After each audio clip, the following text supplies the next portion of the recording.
आदाब दोस्तों, मैं आपके साथ जफर सिद्दीकी। आप देख रहे हैं पीआरबी। दोस्तों, मैंने पहले भी कहा था कि दंगा तो एक बहाना है, मुसलमान निशाना है, और वही हुआ। योगी सरकार की पीडब्ल्यूडी विभाग ने जो है मुसलमान के घरों पर नोटिस तो भेजा, नोटिस चिपका तो दिया और कहा कि 3 दिन के अंदर खाली कर दो। तो इस बहाने जो है मुसलमानों ने क्या किया, जो डर का माहौल था वहां पर जो है मुसलमानों ने अपने घर खाली करने शुरू कर दिए।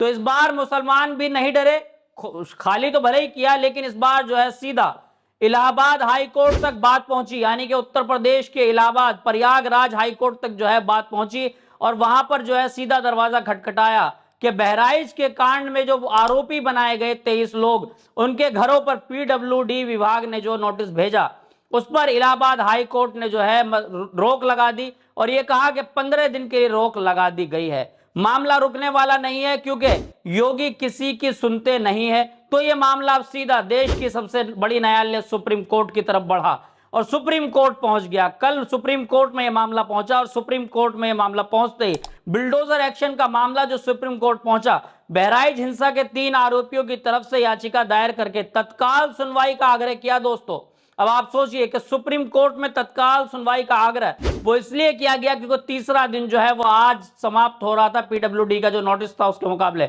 यानी कि आज जो है वो बुलडोजर का जो है वहां पर आतंक मचता और बहुत सारे लोगों के जो है वो घर को जो है जमींदोज कर दिया जाता। क्योंकि दोस्तों, अब से पहले ही जो है सुप्रीम कोर्ट ने सख्ती से ये कहा था कि सिर्फ सीधा आदेश दिया था कि जो भी सरकारें बुलडोजर चला रही है वो कान खोलकर सुन ले कि बुलडोजर संविधान के किसी पन्ने में नहीं लिखा हुआ है।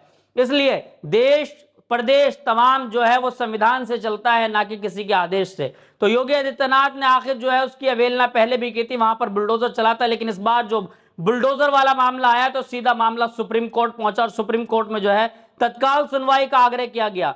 याचिका में कहा गया कि बुलडोजर एक्शन पर रोक जो है सुप्रीम कोर्ट के आदेश को दरकिनार करते हुए यूपी सरकार सजा देने की भावना से कार्रवाई कर रही है। सिर्फ दिखावे के लिए कार्रवाई, पहले नोटिस जारी किया गया, लोगों ने अपने पक्ष में बात रखने को ठीक से मौका देने की बात की। लोगों का यह कहना है कि हमारा भी तो पक्ष है, यानी कि पक्ष विपक्ष दो साइड होती है, कि पक्ष को भी अपना पक्ष रखने का जो है मौका दिया जाए। अब मामला सुप्रीम कोर्ट में पहुंचा है।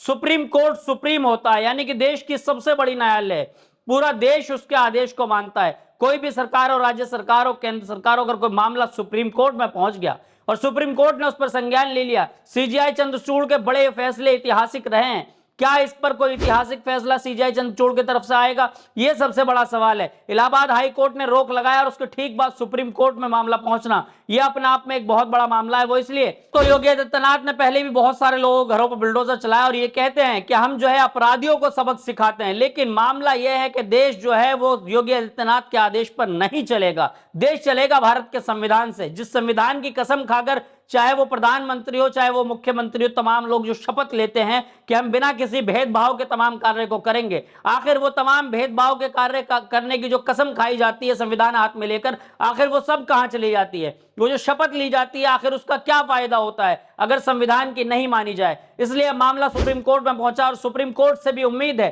कि जोरदार तमाचा जो इस बार जो है वो उत्तर प्रदेश सरकार को लगने जा रहा है, क्योंकि उत्तर प्रदेश सरकार को जो इलाहाबाद हाई कोर्ट ने तमाचा दे दिया है और अब जवाब भी तलब किया जाएगा कि आखिर आप किसी का घर किस तरीके से बुलडोज कर सकते हैं। अब से पहले भी जवाब तलब किया गया था, उसमें योगी आदित्यनाथ की सरकार की तरफ से जो वकील थे उन्होंने ये कहा था कि अवैध घरों पर जो है बुलडोजर चलाया जाता है। तब भी सुप्रीम कोर्ट ने दोस्तों ये कहा था कि अगर कोई वैध है या अवैध है उसमें भी आपको परमिशन लेने की जरूरत है। आखिर क्या है, क्या आप अपनी मर्जी से किसी भी व्यक्ति का घर तोड़ देंगे? और अभी तक दोस्तों आरोप सिद्ध नहीं हुआ है, आरोपी बताया जा रहा है, आरोपी बनाया जा रहा है, लेकिन अभी तक वो वीडियो सामने नहीं आई है जिसमें यह साबित हो जाए कि आखिर गोली किसने मारी। इतनी बड़ी दंगा यात्रा थी। आप बार बार ये सोचते होंगे कि मैं दंगा यात्रा क्यों कहता हूं, क्योंकि मैंने पहले भी बताया आपको कि कोई भी शोभा यात्रा हो, राम की यात्रा हो, चाहे किसी मुस्लिम समाज की यात्रा हो, चाहे वो किसी सिख समाज की यात्रा हो, उस यात्रा के अंदर दंगा की भावना हो ही नहीं सकती। वो दंगा यात्रा होगी जिसके अंदर दंगा हुआ है। किसी भगवान का यह संदेश नहीं है, किसी भगवान का यह मैसेज नहीं है कि आप देश के अंदर दंगा फैलाइए। एक झंडे को लेकर विवाद इतना बढ़ा कि पूरा उत्तर प्रदेश जो है वो इस आग में झुलस गया। बहराइच जो है वो आग में जलता रहा और तमाशाबीन पुलिस खड़ी जो है वो तमाशा देखती रही। आखिर पुलिस की ये, अगर पुलिस यहां पर सही से काम कर रही होती, पुलिस अपनी जिम्मेदारी निभा रही होती दोस्तों, तो शायद इतना बड़ा मामला नहीं हो सकता था।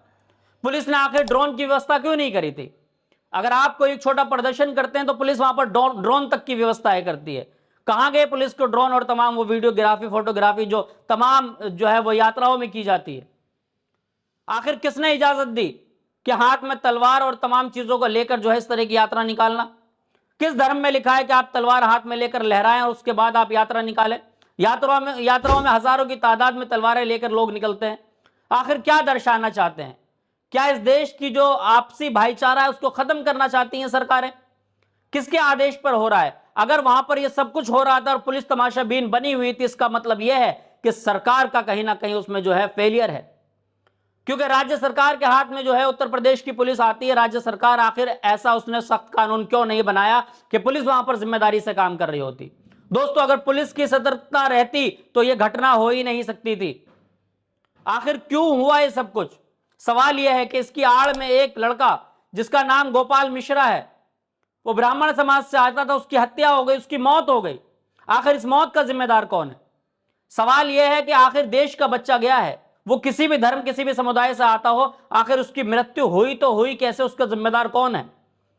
क्या उत्तर प्रदेश सरकार द्वारा जो 10 लाख रुपए का उसके घर को मुआवजा दिया गया, क्या उसमें उनका बच्चा वापस आ जाएगा? क्या 10 लाख रुपए किसी इंसान की कीमत होती है? सवाल यही है।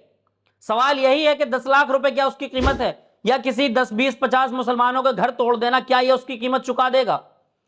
तो किसी भी चीज का जो दंड लगाया जाता है, दंड का मतलब होता है कि जब इंसान जीवित हो उसको जो है उसकी जो है सजा दी जाए, उसको दंड कहा जाता है। यह दंड नहीं है कि आप किसी का इनकाउंटर कर दें।